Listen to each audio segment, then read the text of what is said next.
first set of experts are sitting up here on stage, our employer panel. And I'd like to introduce our moderator, Gurpreet Lail, with the President and CEO of Enserva. A little bit about Gurpreet. I've had the... I'm not going to say anything bad. I've had the pleasure of working with Gurpreet for about a year and a half right now, and it's honestly been really exciting and inspiring to watch how she's leading, the membership, the energy services membership towards what energy future is going to look like. Gurpreet has her own interesting pathway into the energy services sector. She is a lawyer by education, but her experience and her career includes more than 20 years in policy accomplishments and government advocacy across Western Canada and at national levels in progressive roles with the Fraser Institute, the Manning Centre, as the executive director of the Shock Trauma Air Rescue Society, better known as STARS, president and CEO of Big Brothers Big Sisters of Calgary, and then of course her current role with Enserva. Throughout her career, Gurpreet has been a staunch advocate for the Canadian energy sector and knows firsthand the kinds of positive contribution it makes to the Canadian economy. While at STARS, Gurpreet helped expand the foundation from just covering Alberta to covering 3 provinces across Western Canada, and in part due to working with Enserva on the Stars and Spurs Gala that has now raised more than $18 million for Stars across 27 years and counting. Gurpreet grew up and was educated in Alberta with a degree in political science from the University of Alberta. Isn't she amazing? A degree in law from the University of Alberta, and she resides here in Calgary with her husband and 2 children. And on that note, I will turn it over to her. Thanks, Pat. Wow. With that introduction, I feel like I'm 70. Thank you so much, Pat. Thank you, Center for Newcomers, for hosting us here today. I'm really excited to be here. I'm one of our panelists. I'm really excited to be here. A little bit about Enserva. We are a trade association that represents energy services, supply, and manufacturing companies. And we help lobby and advocate on their behalf to all levels of government. We also provide networking opportunities, education, and outreach. And we're hoping that we're getting the message across to all stakeholders about energy and what our future looks like. So before I hand it over to the panelists, I think everybody here in the last few weeks should be hearing some things in the news about just transition or sustainable jobs. And there's a lot of back and forth going on between different headlines, different messages coming out. And I can honestly say that everybody in this room should take away the message that oil and gas is required to help us transform into any new form of energy. And the jobs that are here today in this sector are going to be here for at least 3 to 4 decades to come.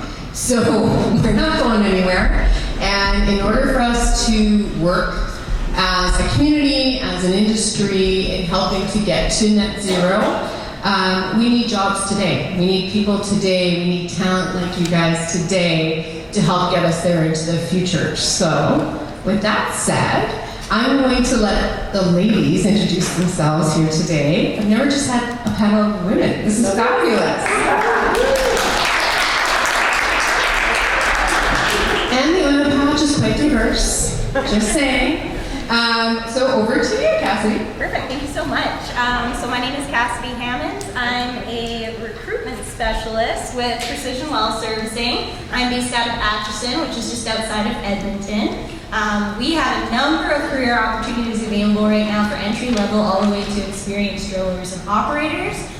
So we're looking for anybody with a construction or labor background, experience in trades.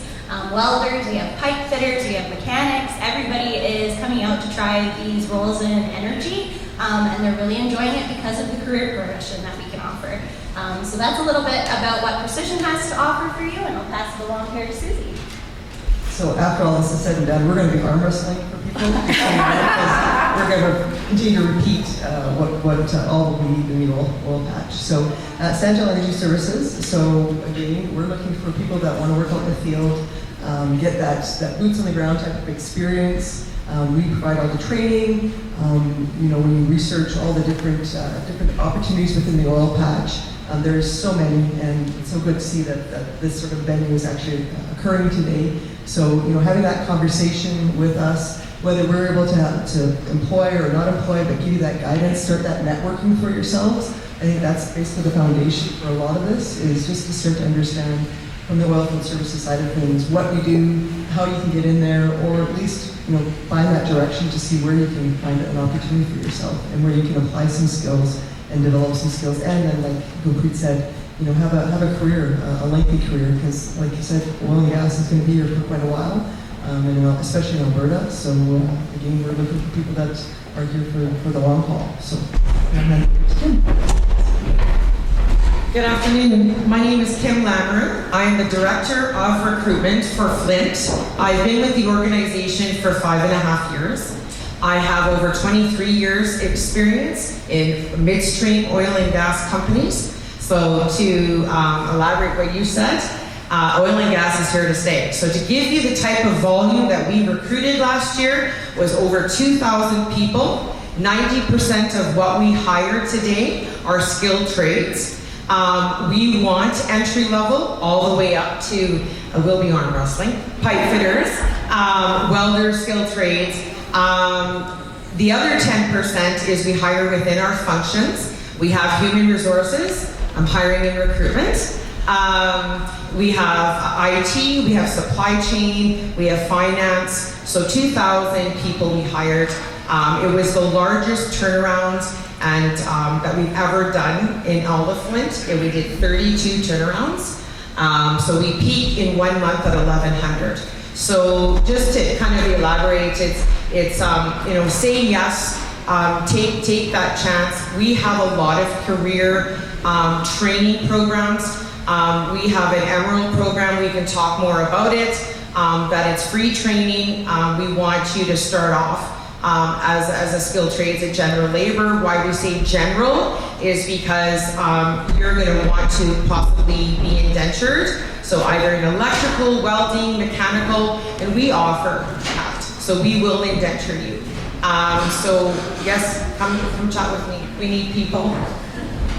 Fabulous. Kim, before you get off the hot seat, can you explain what indenture means? Because we get it, but I don't know if everybody in the room gets it. Indenture. Oh, indenturing. So you would start off as coming in as an entry level, general labor, supporting some of our skilled trades. So say you're wanting here, you're coming in and you're supporting the welders. What indenturing means is that you would be indentured into a trade. We would mentor you, coach you, teach you the trade that you are wanting to get into. We would expect you to go back to school. Now I understand that maybe some of you are thinking, wow, school, there's a cost. You would be very surprised at how many organizations will send you to school, pay for the training, and want you to come back to continue until you become a journey person. So some of the skilled trades are 3 years in school, some of them are 4. But you do go to school, then you have to come back and you have to work with us so we can do continuous mentoring and coaching with you. So again, we can talk more about it. There is a website, tradesecrets.org. That is a really good website to actually go and take a look at. But come chat with me, we can talk more about it.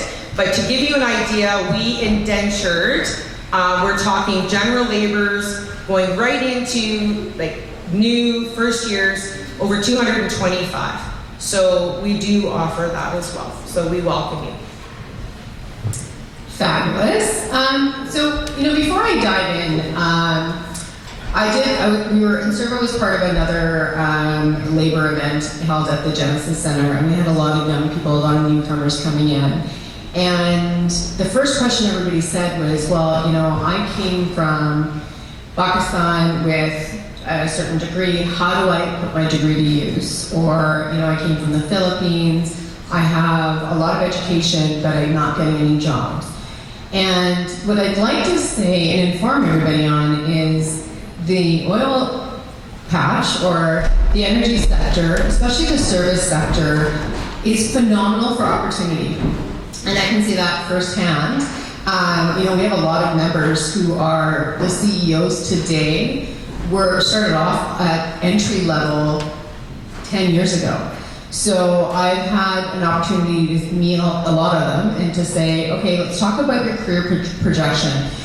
And people will start working on the oil field at rigs and as a drilling hand, and then move all the way up to become a senior executive or running the organization. And that is unheard of in a lot of industries, but within oil and gas, specifically to the service sector, that's commonality. And if you're like me and you want some change once in a while, you have different career paths as well that you take within an organization. So everybody here is talking about entry level. Let me tell you, you get the skill set, you get the experience. There's opportunities in a lot of companies to grow and go into different departments and continue on. So I didn't lie, did I, ladies? No. We're good? No. Okay. So I wanted to ask you, we have a lot of talk in the industry right now about labor shortages and the fact that we can't find enough people, we can't find skilled people. There's just not enough workers to go around right now.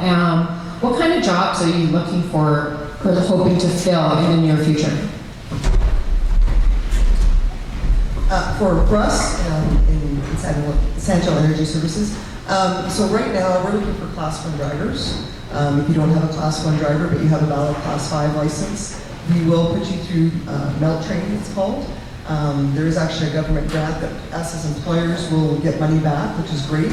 There are other opportunities for people that aren't employed that they can actually get their Class 1 license as well. Through some different programs through the province of Alberta as well as through the federal government. And we're just looking for individuals that aren't afraid to go outside, work in all extreme elements, whether it's the heat this past summer or the cold, and learn how to operate equipment, work well as a team, ask questions. That's the biggest thing I think when we talk about any type of career path or any type of opportunity we're looking at. If it's something new for you, safety, I think we can say that across the board for all of the organizations in oilfield services and in the industry itself, safety is number one. So again, accountability and responsibility as organizations, as employees, it's a part and parcel. But that's basically what we're looking for is individuals that want to come on in and learn something new, ask questions, be very cognizant of the fact that they're in a safety sensitive position. And not afraid to get dirty and be exhausted at the end of their shift, but be very well rewarded in the sense of accomplishing something for a hard day's work and from a financial perspective as well. So, was that perfect? Thank you. She's perfect. That's awesome. It was perfect. And I'll just add to that, when we look at the energy services manufacturing sector, or the whole sector as a whole, I like to say, well, I took this from somebody else, so Chris Wright from Liberty, I'll give you credit. But he actually said, we're in the quality of life business.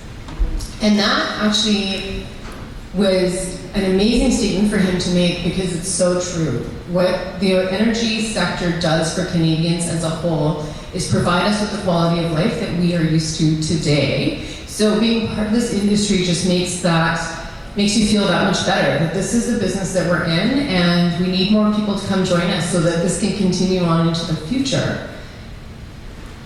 Wouldn't you agree, ladies? No. Oh, 100%, yeah. So speaking of quality of life business, and we look around this room and I see a diverse group of people in here, what would be your number one advice when everybody's applying, whether you're female or male or someone that's new to this country, on how to go about doing so if they don't know what a rig hand would be per se, or what a Class 1 driver's license looks like? So the first place that I would tell you that you can look is Careers in Energy, who's actually here today with their VR sets. That's where I would go first. That's actually where I send all of my new hires that are brand new to oil and gas, because I like them to have that virtual reality to be able to see what it's actually like on the floor of a rig, because that is available there, rather than going out to site. And in terms of safety certificates, and getting out there into the industry, the best thing that you can do is have a positive attitude. That would be first and foremost. Anything that you can add to your resume, telling us about the types of experiences that you've had, any safety certificates that you've had in the past. If you have drilling experience, and even in other countries, we have a ton of people that have come from Iran and places, Dubai, like that, those kind of countries that they have some excellent experience. They have some new ideas for us too, because they've experienced, things that we maybe haven't. They've had the experience of working outside in the hot weather, which we have during the summer.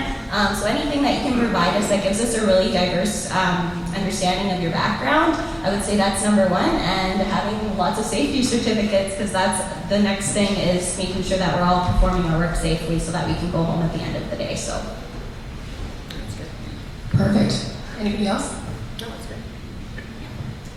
When we look at one thing that I'm so proud of working in our sector, but also working in Canada, is our diversity inclusion. Right? We are very much focused on everybody has an opportunity. We encourage it. We foster an inclusive and respectful work environment, whether it's working for one of us or working in construction or in pulp and paper. It's part of our DNA as in the energy sector. It has evolved over the years to be more inclusive, and again, from a safety perspective, right? So it's all about attitude, and also respecting the fact that everybody has a background, everybody has a story, and when you come and work for an organization, making sure that you keep that in the back of your mind, because you come with a story as well. So when you look at the people from different backgrounds, different gender, whatever the case may be, we all have a place in the workforce, and being open-minded that way, again, helps us all be successful. So Susie, thanks for touching on gender. When you look around this room, there's females in this audience, and hoping our male audience attendees will go home and tell female counterparts on what they've learned today. But what advice would you give when a female is trying to apply into the oil and gas sector? Because there's a lot of different understanding out there. It's not really a women's industry. You work with only men. It's too cold. Women aren't strong enough. Like, I've heard the gamut, and I'm asking this on purpose so we can quell some of this and actually encourage more females to enter this sector. So I will take this one because I'm pretty passionate about it. So you guys are nice? No. All right. So back in 1991, when I started in the oil patch, I was the only female working amongst a number of men. And back then, things were a lot different. I am dating myself, but that's okay. The reality is, you don't have to prove yourself. You don't have to go above and beyond to prove because you're female. In fact, if anything, that's taking away from who you're truly being to yourself. Being a female in an industry that is male-dominated, it is a challenge, but it's evolved over the years. And if you're coming in and you have the right work ethic and you have the right attitude, and the reality is those that you're working with should have the exact same attitude and the exact same work ethic. Any women that we employ, that's one of the first things I ask them is, why did you even pursue a career as a cementing operator? And they all say it's physical, it's good money, and the guys that I work with, they treat me like I'm their sister, right? I'll be honest, the guys treat me like I'm their mom, but that being said, I guess that's okay, not the grandma. But that being said, it's fun. And you don't have to go above and beyond, right? You have to respect your limits as well, being female, whether it's your strength, whether it's, it's like anything else. You can't push yourself to a point where it's unsafe. And people should respect that as well, that you're working with. So hopefully that addressed some of it. Absolutely. Anybody else need something to add?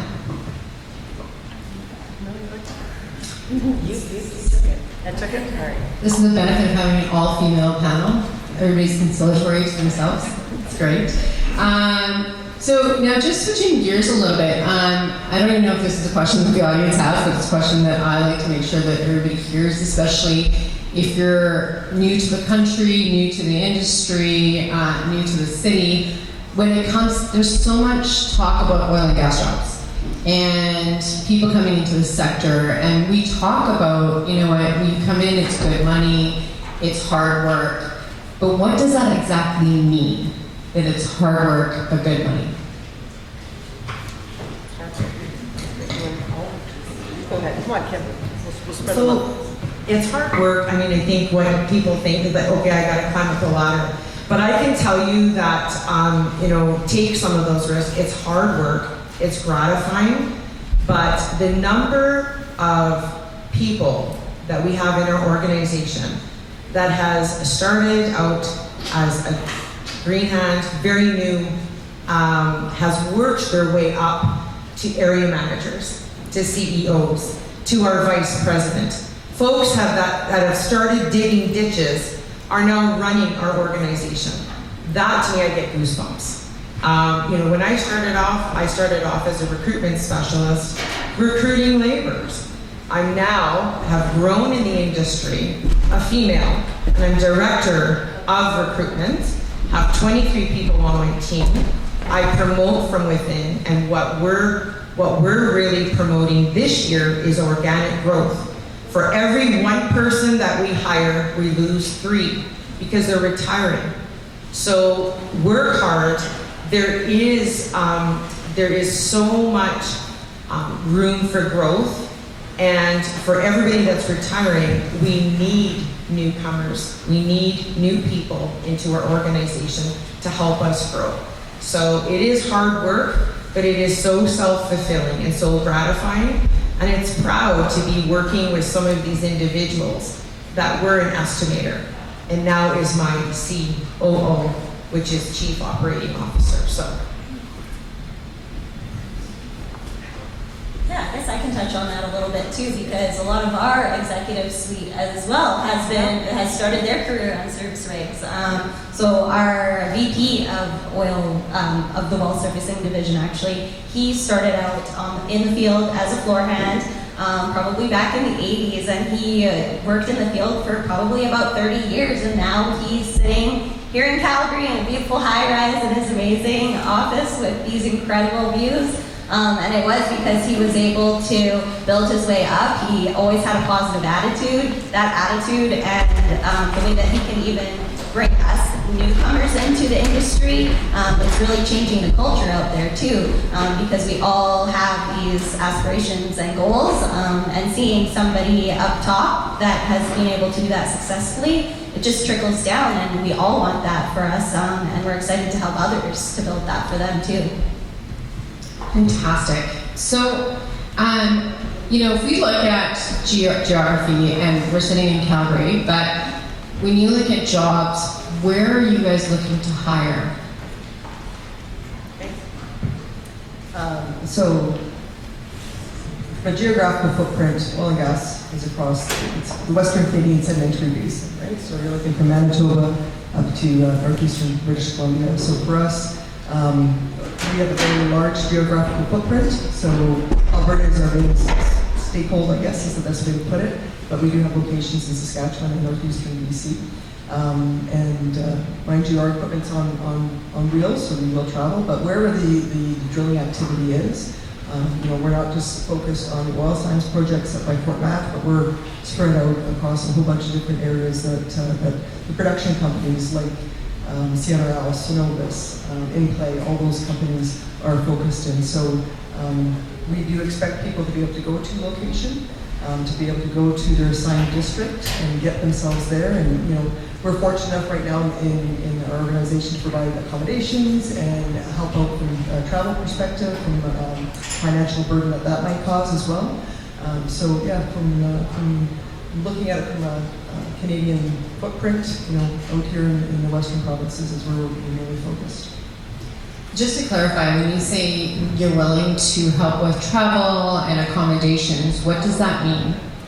So most of our districts have housing, staff housing, when you're on rotation. So we work a 15-day on, 6-day off rotation. So individuals will be able to stay in that staff housing. If you are commuting yourself to locations, say you're from Calgary and you're going up to Lamoureux, we do provide a travel allowance for you so that it can offset the mileage that you're incurring to go to location. Some folks actually are from Ontario and from out east, Nova Scotia and Newfoundland, so they'll fly back and forth. They're on a different rotation. They're on 21 days, 14 days off. And we will provide them, again, a travel allowance to offset the cost of flights for them. And in some cases, we will be able to pick them up at, say, for example, Edmonton, and bring them to their district as well. So we have that flexibility, which is great, just because we have that demand as well. So kind of the whole package, I guess, is the best way to put it. No, it's perfect. I wanted to make sure that we could explain that to everybody in our room. And if you are looking to get into the sector, all companies have their own policies. So encourage you to dive in. Like Susie touched on it, some companies have rotations of 2 weeks on, 2 weeks off. Others are 15 days on, 6 days off. So do some research because it does vary company to company. And I would say we've got members that are across Canada. So a lot of our manufacturing members are located out east, so in Ontario. And then we've got members that are in BC, Saskatchewan, and Manitoba. So they're actually all across the board. So if this is an industry that you want to grow and you want to say, I want to move somewhere, this is the place to be. I can't stop saying that enough. So when we touched a little bit about compensation and some of the jobs available, but if I look around the room and say we leave here, what advice would you give someone to get their foot in the door? And especially people that, if you look at someone that's got an engineering degree from a different country, but they need to get in, we don't have engineering jobs right away, but what would you recommend that they do? Come and apply. There's tons of transferable skills. So I just spoke to a gentleman that is a project coordinator, has an MBA. We offer management training program, so we're hiring for that. Say yes, take some risks, ask the questions, but there's so many transferable skills. Recently got off a plane, got in a cab, spoke to the taxi driver, and 2.5 months later, he's now employed because there's so many transferable skills. So do the research, ask the questions, give us a call. You can talk live to a recruiter, but to hire 2,000 people, we probably would be hiring 3/4 of you guys. There's so many transferable skills. So just do the research and ask questions, take risks, say yes. It's not about climbing the ladder. There's so many olive branches that you can move across as well.